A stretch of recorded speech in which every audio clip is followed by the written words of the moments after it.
Hello बच्चों, आज हम अपनी हिंदी की पाठ्य पुस्तक क्षितिज भाग 2 से नौबत खाने में इबादत पाठ का अध्ययन करेंगे और इसके जो अति लघु उत्तरात्मक प्रश्न हैं जो बहुत ही महत्वपूर्ण हैं उनको डिस्कस करेंगे।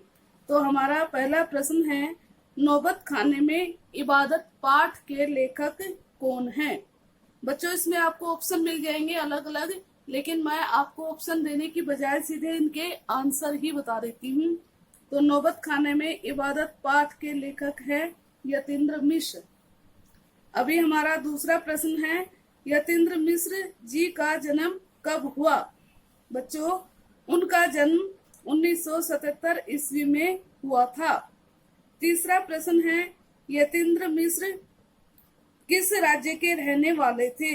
बच्चों, मिश्र जी उत्तर प्रदेश के रहने वाले थे। अब हमारा फोर्थ क्वेश्चन है, यतीन्द्र मिश्र ने किस भाषा में एमए की परीक्षा उत्तीर्ण की थी? उन्होंने हिंदी भाषा में एमए की परीक्षा उत्तीर्ण की थी। अब पांचवा क्वेश्चन है, लाखों सजदे इसी एक सच्चे सुर की इबादत में खुदा के आगे झुकते हैं। यहाँ सजदे शब्द का क्या अर्थ है? बेटा, यहाँ सजदे शब्द का अर्थ है सिर। कहने का तात्पर्य है कि लाखों सिर, बिस्मिल्लाह खां जी कहते हैं कि लाखों लोग जो एक सच्चा स्वर है उसको ईश्वर से प्राप्त करने के लिए अपने सिरों को झुकाते हैं, अर्थात खुदा के सामने वरदान मांगते हैं। तो यहाँ सजदे का अर्थ है सिर। छठा प्रश्न है, नौबत खाने में इबादत किस प्रकार की साहित्यिक विधा से संबंधित है, अर्थात इसकी विधा क्या है? बेटा, इसकी विधा है व्यक्ति चित्र। यहाँ पे बिस्मिल्लाह खां जी के चरित्र का वर्णन किया गया है। जब किसी व्यक्ति विशेष के चरित्र का अध्ययन किया जाए वहाँ वो विधा व्यक्ति चित्र हो जाती है। अभी हमारा सातवां प्रश्न है, बिस्मिल्लाह खां का बचपन का नाम क्या था? बच्चों, आपने पाठ में पढ़ा है बिस्मिल्लाह खां का बचपन का नाम अमीर उद्दीन था। आठवां प्रश्न है, अरब देश में बजाए जाने वाले वाद्य जिनमें नाड़ी या नरकट होती है उन्हें क्या कहा जाता है? उन्हें नय कहा जाता है, नय। अब हमारा नाइन्थ क्वेश्चन है, पंचगंगा घाट किस शहर में स्थित है? बच्चों, पंचगंगा घाट बनारस में स्थित है। अब है हमारा 10वां प्रश्न, अमीर उद्दीन का जन्म किस राज्य में हुआ था? बच्चों, अमीर उद्दीन अर्थात बिस्मिल्लाह खां का जन्म बिहार के डुमराव गांव में हुआ था, जो सोन नदी के किनारे है। पाठ में इसको अच्छे से डिस्कस किया गया है। और अभी हमारा 11वां प्रश्न है, अमीर उद्दीन का ननिहाल कहाँ है? ननिहाल मीन्स नाना का घर। तो हमने पढ़ा था काशी में अमीर उद्दीन का ननिहाल है। बच्चों, 12वां प्रश्न है, बिस्मिल्लाह खां की एक रीढ़ कितने मिनट के अंदर गिल्ली हो जाया करती थी? जब वो शहनाई बजाते थे तो उनकी रीढ़ थी वो 15 से 20 मिनट में गिल्ली हो जाती थी और उसे वो बदल लेते थे। अभी हमारा 13वां प्रश्न है, बिस्मिल्लाह खां का देहांत कितने वर्ष की आयु में हुआ था? बच्चों, उनका देहांत 80 वर्ष की आयु में हुआ था। 80 नहीं, 90 वर्ष की आयु में हुआ था। अभी हमारा क्वेश्चन है 14, खां साहब कितने वर्ष तक खुदा के आगे सच्चे सुर की इबादत में झुकते रहे थे? बच्चों, 80 वर्ष तक वो खुदा के सामने सच्चे सुर की नेमत ही मांगते रहे थे। अपना जो है 15वां प्रश्न है, अमीर उद्दीन के बड़े भाई का क्या नाम था? बच्चों, उनके बड़े भाई का नाम शमसुद्दीन था। अब प्रश्न नंबर 16, सेनाई की मंगल ध्वनि का नायक कौन है? किसे कहा गया है सेनाई की मंगल ध्वनि का नायक?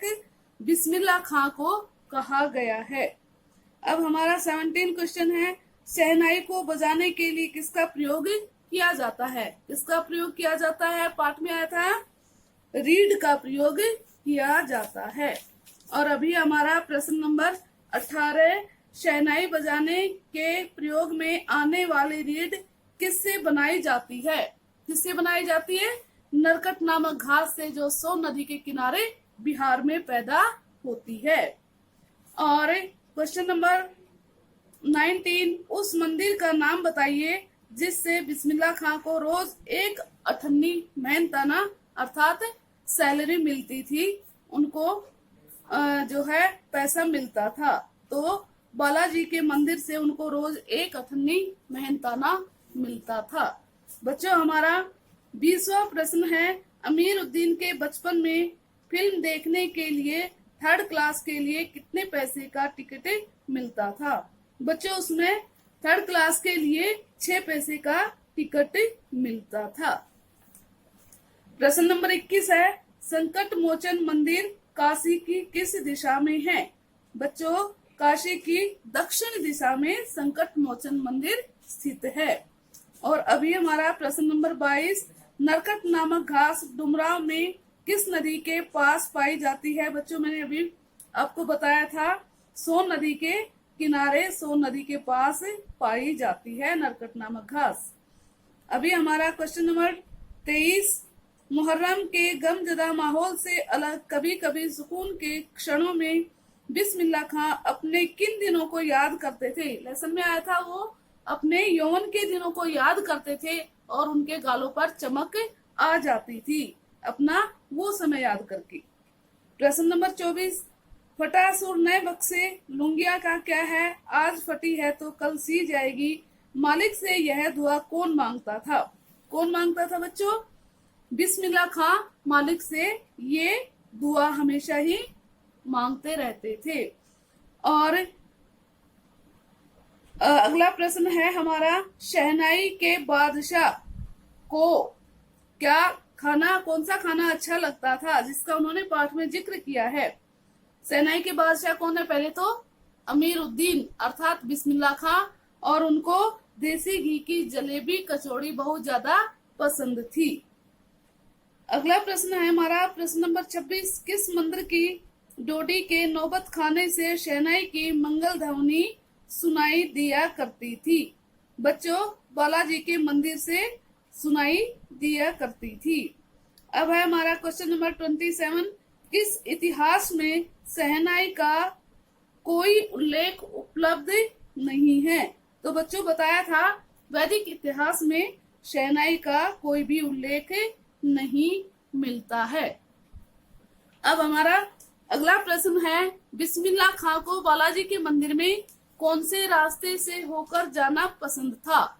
बच्चों, उनको रसूलन बाई और बतूलन बाई के घर के सामने से जाने वाला रास्ता पसंद था।